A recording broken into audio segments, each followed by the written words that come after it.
Mencionaste las guerras, ¿los irlandeses tuvieron alguna participación, o bueno, imagino los descendientes, en las guerras de independencia en Cuba? De hecho, sí, hay un libro clásico de las gestas independentistas cubanas, que es La Tierra del Mambí, que está en mi edición cubana de La Tierra del Mambí, que es escrita por James O'Kelly. James O'Kelly tiene una historia fabulosa. Él era feniano.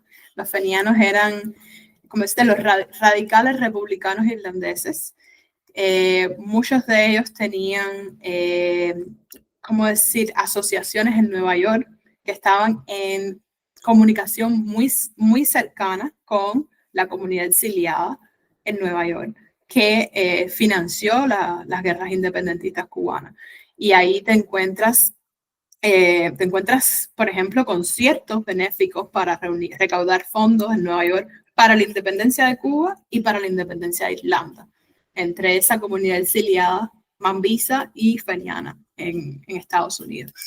Yo me encontré como la música de uno de esos eventos, y una de las canciones que tocaron era por la independencia de Cuba, y otras eran canciones más tradicionales irlandesas.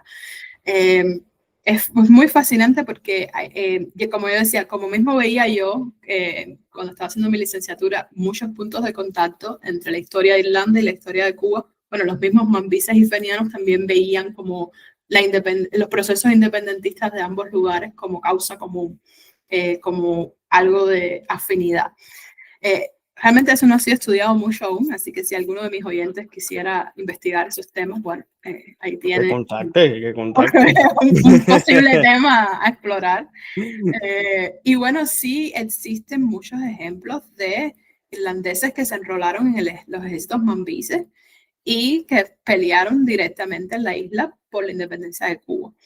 También podría mencionarte, antes del proceso independentista, en el año 51, las expediciones de Narciso López. Hay varios irlandeses que se enrolan con Narciso López y llegan a Cárdenas, a Cuba, precisamente en el ejército de Narciso López. Es otra historia de aventurados. De hecho, muchos de ellos terminaron en prisión, y yo me encontré en el Archivo Nacional en Londres, en Reino Unido, me encontré una lista de todos los irlandeses que estuvieron precisamente encarcelados en Cuba por estar asociados a Narciso López. Y hay otras historias también. En el año 44, durante el proceso de la Escalera, es un proceso de represión muy... yo diría, es el momento donde la paranoia de la élite plantacionista cubana estuvo en apogeo, en su más alto apogeo, y esa paranoia desencadenó precisamente en la represión tan brutal que tuvo ese momento en Cuba. Y hay varios irlandeses que fueron encarcelados supuestamente por sospecharse que eran parte de la conspiración de la Escalera, aunque nunca realmente la comisión militar nunca pudo probar que los que realmente estuvieran involucrados. Pero los irlandeses en Cuba están asociados o la élite plantacionista los asociaba con los británicos. Los británicos tenían una estanza bastante antiesclavista hacia ese momento. Entonces, todo lo que a ellos les oliera a británicos automáticamente era categorizado como antiesclavista y potencialmente a ser parte de un proceso como fue de la conspiración de la Escalera.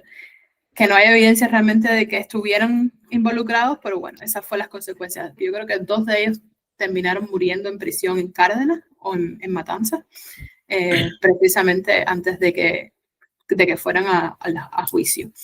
Hay un caso en ese mismo momento histórico que es el de Teodoro Finney.